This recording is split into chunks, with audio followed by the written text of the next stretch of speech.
Hey everyone, and welcome to the Balanced Bodies Blueprint. I am your host, Vinny Russo. And I'm your co-host, Dr. Eryn Stansfield. And we're shifting gears from all the conventional fitness narrative you hear on most fitness podcasts, as our main emphasis lies in preventative healthcare, adopting a holistic approach to nutrition, and challenging the traditional views on various fitness topics. Our mission with this podcast is to provide you with the information you need to achieve optimal health. And on today's podcast, we will be going over the top 5 excuses people give in regards to their overall health.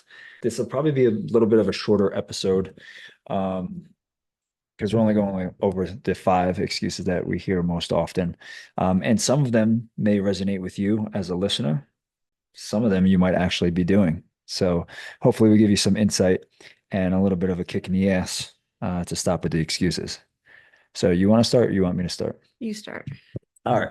Well, the first one that I hear pretty often, and I think this is any age group that'll say this, is that stuff is too expensive to take care of yourself in terms of like eating healthy.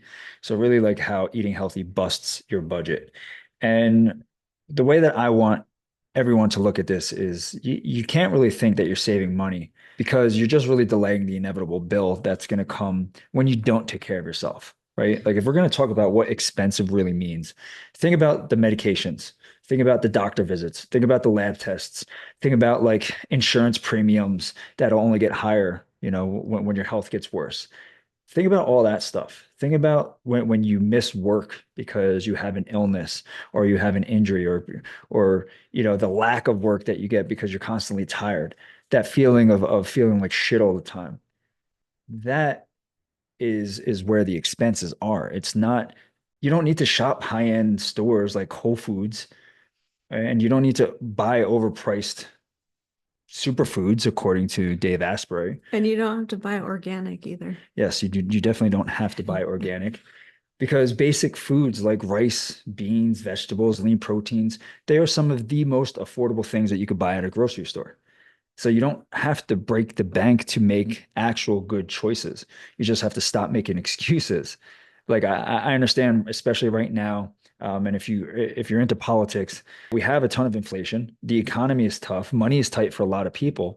But if you keep telling yourself that healthy eating isn't possible, then you're locking yourself into a future that's going to be way more costly than what you could even imagine. The real question is what price are you actually willing to pay for your health? I mean, you think you're saving now by going to buy like McDonald's, or what you're really doing is you're only accumulating a debt that's going to become due sooner than later. It's not about being rich. It's not about having like this endless budget. It's about making smart choices. And you make the best choice that you can with what you have available, right? Because in the end, the most expensive thing that you could do is keep pretending that taking care of your health isn't actually worth the money. So my advice is if you are giving this excuse or if you hear yourself doing it, or even if you have loved ones that do this, you got to start making better choices now, or else you got to be prepared to pay later. Your fasting is pretty cheap. I'm Don't kidding. even get me started. Really? I'm kidding. I think this is probably an unfortunate aspect of preventative health maintenance. It starts with diet and how you look at nutrition. And unfortunately, the medical system does a poor job of educating patients that is kind of the starting point, and how important it is. We don't emphasize preventative care enough in the American health system because doctors aren't paid that much for preventative health care. And then also they don't have enough time. But this is where it starts, right? What you put in your body and how you nourish your body. And it really doesn't have to be complicated. Yeah. Just like keep it simple. Yeah. Like one of my favorite phrases is keep it simple, stupid. Yeah. Right. Not calling you stupid. You just keep it simple and as stupid as possible. So you don't have to think about it. You don't have to stress about it. Yeah. And Stick to the basics. make sure you're getting your protein requirement in and try to stick to lean protein and make sure that you're getting vegetables. Yeah. It's not that hard. Right. And if you look at it, I mean, they are pretty cheap unless you're going to that organic route. Yeah. And like we said in the beginning, you don't need organic here. And I tend to be one of the lazier people with meal prep. I used to do all the meal prep and it took me hours on Sunday and I hated that. And I think that's, you'll get into this next excuse a little bit, but I think that that's a barrier for some people too, where you think that the fast food is a little bit more convenient, but in reality, you're going to pay the price later on, Yeah. as Vinny had pointed out. Yeah. All right, so let's go to excuse number 2. Why don't you go with yours? All right. So the next one has to do with medicine. So people or individuals who think that there's some conspiracy with big pharma or doctors, and thus they avoid big pharma and doctors. And I think that I understand the concern, especially after COVID. There's a lot of mistrust in the medical system. But at the same time, you're doing yourself a disservice if you avoid going to a physician because you think that perhaps they are just in it to make money. I can tell you right now that primary care physicians are probably the lowest on the physician specialties for what they get paid. And they certainly don't make a lot of money from seeing the amount of patients that they see. There's no financial incentive in it for them. They chose a specialty most likely because they actually care about people. They are one of the lower paid specialties, and I'm talking about family medicine. Internal medicine's a little bit better, but in most cases, they're not there to take your money. They're there to help you. And people make the argument, well, big pharma is just making money off these drugs. And yes, they are. And but there are also on the flip side, amazing drugs out there that are very helpful to patients and actually save lives. Yeah. And so, yes, I think there is some truth to that statement, but to avoid taking medications that might help you, I think would be ill-advised, especially if your physician's recommending it. Now, if you get on a medication, you want to get off of it, I think that that is a worthy goal depending on what the medication is. But again, I don't think that I've never met a primary care doctor that was really, rolling in the dough because they were, trying to sell something to a patient. I have seen other clinics that are specialty clinics or niche clinics that usually aren't staffed by a primary care doctor that do have this business model. So, and there's some confusion there. Yeah, that shouldn't be confused though with actual doctors. Yeah. I will say this too, though, there are no else. Oh, I was gonna say that, yeah. So, doctors don't get paid by big pharma. In fact, when I was in medical school, you couldn't even, big pharmaceutical companies couldn't even provide lunch for us, because it was cliche. And by the time I was in medical school in the early 2000s, they had banned that essentially. So that, big pharma couldn't influence doctors' prescribing decisions. Yeah, and just going off of that, I will say this too. A lot of people that are against going to see, conventional doctors, and because they push this big pharma stuff and the conspiracy there are also a bunch of them taking big pharma medications that are really helping with the weight loss now, like GLP-1s. Oh yeah, for sure, So right? there's a lot of hypocrisy there. Yeah, huge amount of hypocrisy, or even the people that are spouting off and like taking steroids or even if you are taking a natural quote unquote supplement. Supplements are medicine. So it's To an not, extent. yeah, well, yeah, they are a chemical that you put in your body that likely will make some kind of change. Yeah, well, whoa. Don't even wait. So now you're saying supplements work? Oh, I didn't say they work. So, but medications work, It depends. which is why I said to an extent. Yeah.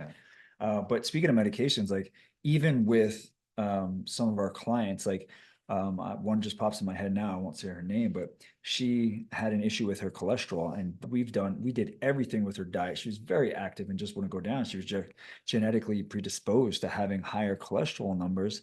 And it got to the point to where we were like, hey, like if you have to go on medication, it's okay. It's just going to help you. It's not going to hurt you. There's nothing wrong with that, especially if you're genetically predisposed to having something that would require you to jump on a medication. Yeah, I completely agree. And I think that if you take that to an extent, for example, if you had cancer, um, I think in most cases you would want to know what therapies would actually help you. Yeah. And I would hope that you would take the conventional therapies or at least consider those. Yeah. Well, let's go on to the third excuse. And this one is one that really grinds my gears, for lack of a better term. It's when it's the time trap, right? It's when people say that they're just too busy. And the way I look at it is very simple. Honestly, you're just too lazy to prioritize it. Everyone's busy, yet somehow most people will find time for what actually matters to them. If you prioritize it, you'll make time for it. So when you're saying like, oh, I'm too busy to work out, I don't have enough time in the day to make it to the gym, you'll still find time to, watch a Netflix series, or waste your weekends on things that really don't add any value to your life, like going out and bar hopping and stuff.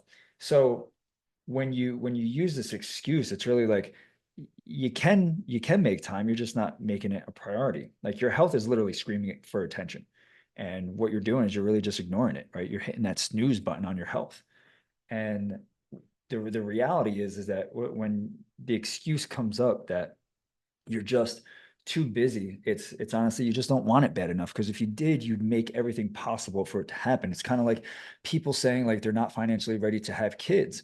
When they have kids, they make it happen because they have to. If you really wanted to, you can make it happen, right? You could definitely find 20 minutes in your day to go do something. Go do something active. You could definitely do that. You can choose to prep your meals instead of going out and sitting in fast food drive-throughs, right? Time is one thing that you won't be able to get back. We understand that. But if you're too busy to take care of your health now, then be prepared to spend all that time you saved sitting actually in waiting rooms and dealing with those preventable diseases later. My whole thing is like, stop the pity party, admit that you're making an excuse, and then take control of that situation. There was a time in my life where I would get mad when my client said they didn't have time for things because of what I was doing. And I'm not comparing my life to other people's. I'm just saying there was a point in time where I was waking up at 3:30 in the morning. I had a client at 4:30. I had to go home. I had to shower. I had to eat breakfast. I had to get to work, which I was a teacher. Once I got done with work, I would go to the gym. I would train a client. Then I would train myself, do my cardio, make it home, prep my meals for the next day, and do that all over again. And that was 5 days a week where I would do that. And for someone to sit there and say they don't have time when I was doing that, it actually, like, it really pissed me off.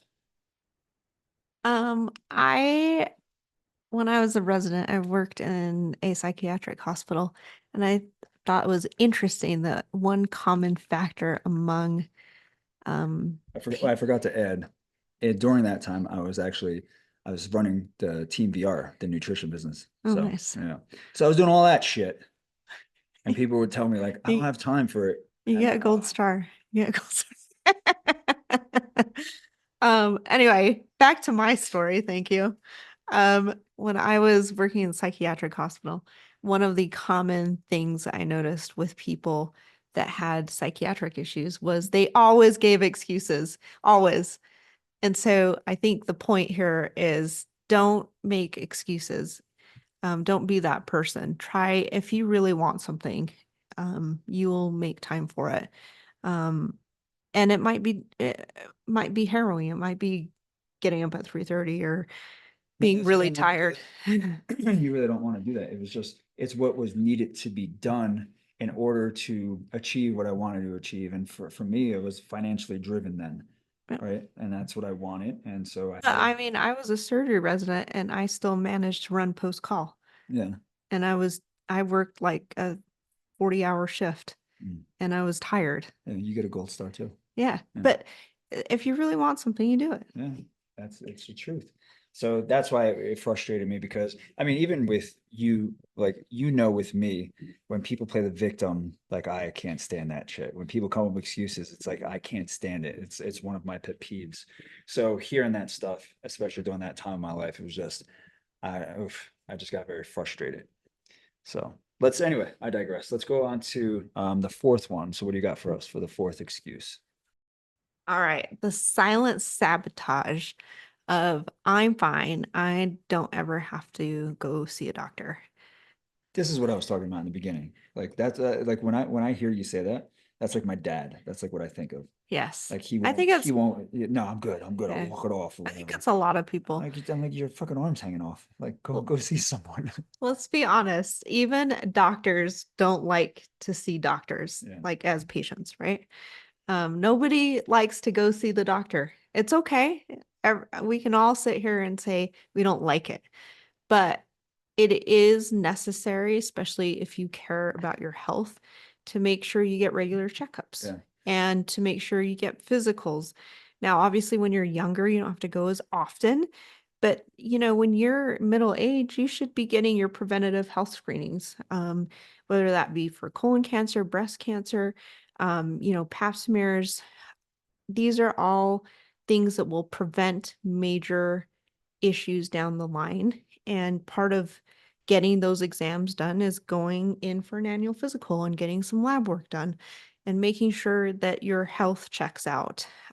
Because if you do catch things early, you can be proactive about it and hopefully prevent a potentially chronic disease or even a deadly disease from occurring later on. Yeah, and just because you feel great doesn't mean that you don't need to go get checked up. Yeah.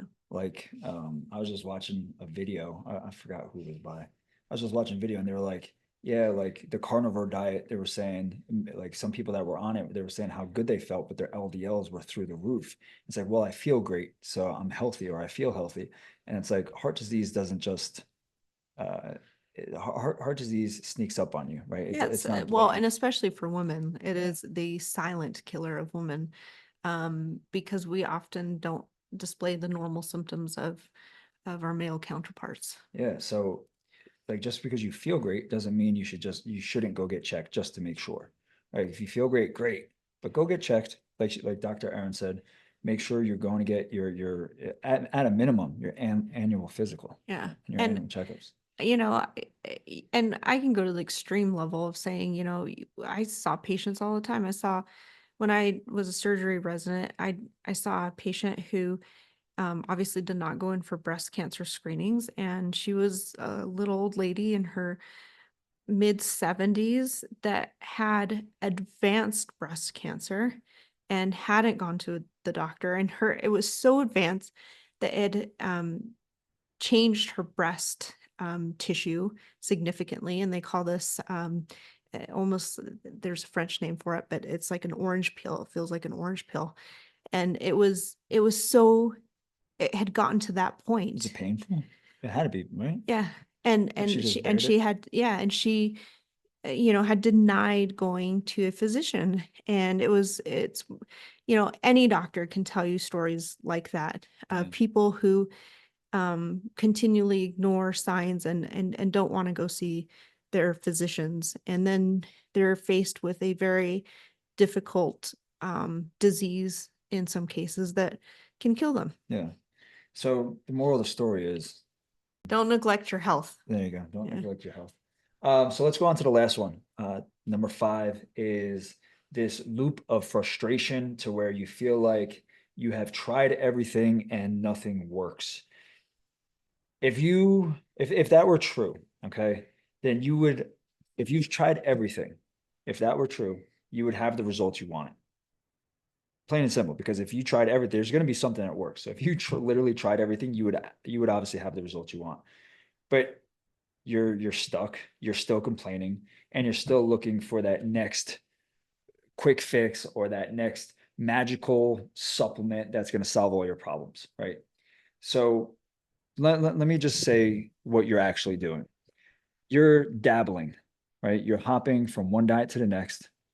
You're hopping from one workout program to another. You're expecting these instant results and while giving like minimal effort, right? What was my post the other day? It was like, don't expect A-level results with C-level effort. And that's literally what you're doing. It's like you want to half-ass your way to good health, and then you're like upset that your body doesn't change the way you want it to. But that's not how it works. And you're still spinning your wheels because you are the person that quits when the moments actually get tough, when the moments get boring or monotonous, or when they get inconvenient. That's you give up, right? It's like you tried a new diet for 2 weeks and you didn't drop the 10 pounds, so you threw in the towel. You sign up for that gym membership during New Year's and you went like 3 or 4 times and then you fucking ghosted it like it was some failed Tinder date because you weren't getting results. This, this, this whole trying, like you tried everything, you're just dabbling because trying actually means committing, putting in that work every day, day after day, even when it gets hard, even when it gets bored, even when you don't feel like going, you don't give up, you just keep doing it because results aren't something that you're automatically entitled to, right? You need to do the work. So the reason why you sit here and you're stuck in this loop of frustration because you sit there and you want this glory without the grind. It's like everybody want to be a bodybuilder, but nobody want to be a bodybuilder. Like everybody want to look like that, but no one wants to put in the amount of dedication, time, and effort it takes to actually get there.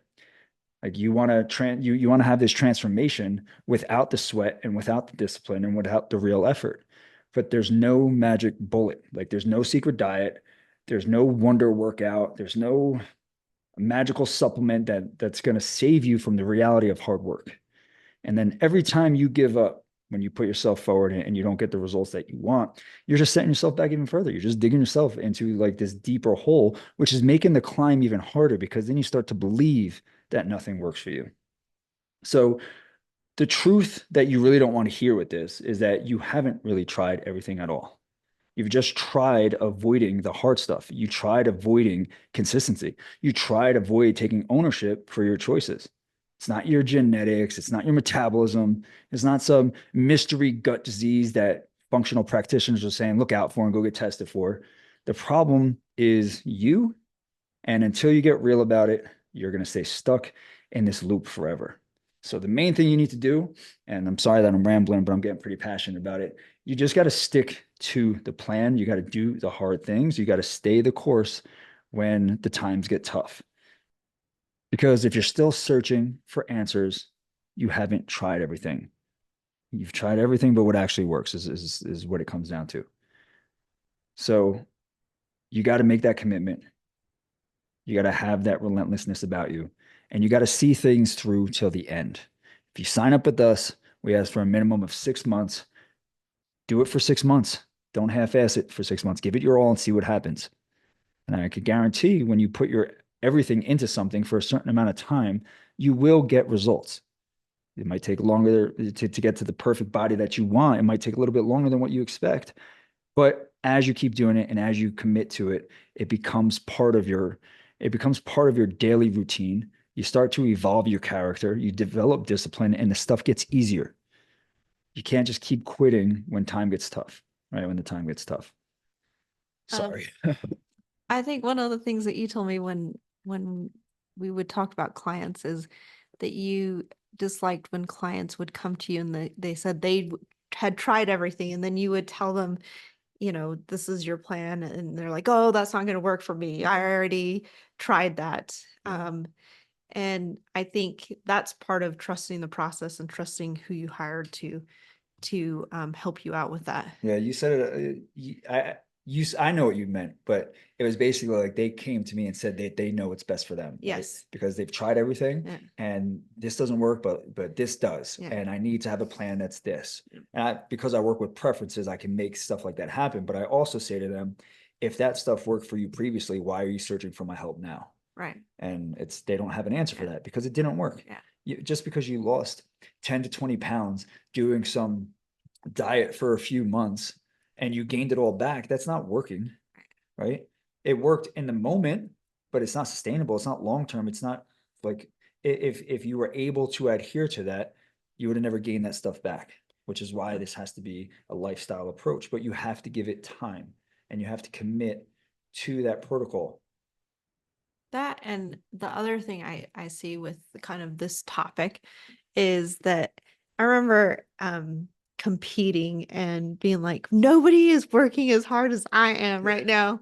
I'm doing cardio and I was hungry and lifting, and in my mind, I couldn't even imagine that anybody would do this. And when I hit that stage and talked to other competitors, I realized we were all doing that. It wasn't just me. And so if you think somebody, to go back to your statement of, expecting A-level results with C-level effort, that is the thing, is sometimes you don't know you're giving C-level effort, right? You think that you're doing A-level, but you're not. You're not. Yeah. It's like one of the things with our clients now is like, I don't ask for perfection. I ask for a lot of consistency. So I'm like, if you could give me 5 at a minimum to 6 days out of a week of you being extremely consistent, you're going to see phenomenal results. But if you're doing stuff that's like 3 to 4 days that you're on point out of the week, you're going to just tread water. Right. And that goes to sort of what you're saying. Like, it's like, all right, maybe they didn't realize they were doing that initially until they got a coach that was able to point it out to them. And then they realized, oh, well, what I thought I was giving my full effort, I was only given 4 days out of the week instead of 7. Well, let me see if I could try 5 or 6 days. And you work them up. And then what happens, they realize they could do it. And then the belief changes. Yeah. Right. So I think that was a good point that you brought up, because a lot of people think they're giving it their all when they're not. It's like going into like when I see people work out, I'm like, they're working out at 60% capacity. They're Yeah. stopping way too early with sets. They're not pushing themselves. And it's like, I think that's why it's helpful to have a coach, yeah, right? yeah, Because they can kind of see that they work with other clients, so they can point out to you, yeah, you are not giving A-level effort here. Yeah. You're doing maybe C-level. yeah. And no one wants to hear that, because especially when you feel like you're really doing something, but it's when you show them, it's like, all right, well, look, I'm going to spot you on this set and you're going to go until like I pull the weight off you, and we're going to show you what you can actually do. It's like, and I don't want to keep rambling on, but I remember I was training someone in the Den, in the Team VR gym, the Den. I was training someone, and I put we were doing squats, and I put the weight on the bar, and they're like, I can't do that. I'm like, yeah, you can. They're like, no, I never went that heavy before. I'm like, all right. They did it for 8 reps. And I'm like, what are you talking? Like, see, I feel like you just have to do it. you can Yeah. push the Yeah. physical limits of your body way more than you believe you Oh yeah. can. Oh yeah. Yeah. And listen, there's times when I'm in the gym and I stop and I'm like, ugh, yeah, I kind of half-assed that set. I could feel like you stopped more than, a few reps short. So, but it happens. But the whole point of this is like, don't sit there if you're not like with what you desire in terms of a body, in terms of overall health. Don't sit there and say that you tried everything, because if you did, something would work for you. So that's the whole thing. Don't use that excuse. I tried everything. Nothing works for me. Bullshit. I'm calling your bluff, because you tried everything, but what actually does work, which is commitment and discipline. And doing the same thing over and over and expecting a changed result is insanity. Yeah. So. Einstein at his best there. But that's it. That's all we got for you today. Hopefully, if you do use these excuses, it sheds some light and maybe gives you a different perspective now, and you'll stop fucking using them. So on behalf of Balanced Bodies, we just want to say thank you for joining us on this episode of the Balanced Bodies Blueprint. We are committed to bringing valuable content. And if you enjoyed today's episode, we'd greatly appreciate it if you can take a moment and like it and leave a 5-star review. On Apple, just go to the show, scroll down to the bottom and rate it there. If you're on Spotify, go to the show's page, click the 3 dots, and you can rate it there as well. And if you believe in the power of knowledge, share this episode on your social media to try and get the information out there to as many people as possible. And as you navigate your own path towards better health, remember that Balanced Bodies is forever in your corner. See you all next week. The podcast content may include discussions of medical topics and health-related information. However, the information provided should not be considered exhaustive or complete, and it should not be relied upon as a substitute for professional medical advice or treatment. Always seek the advice of your physician or other qualified healthcare providers with any questions you may have regarding a medical condition or treatment.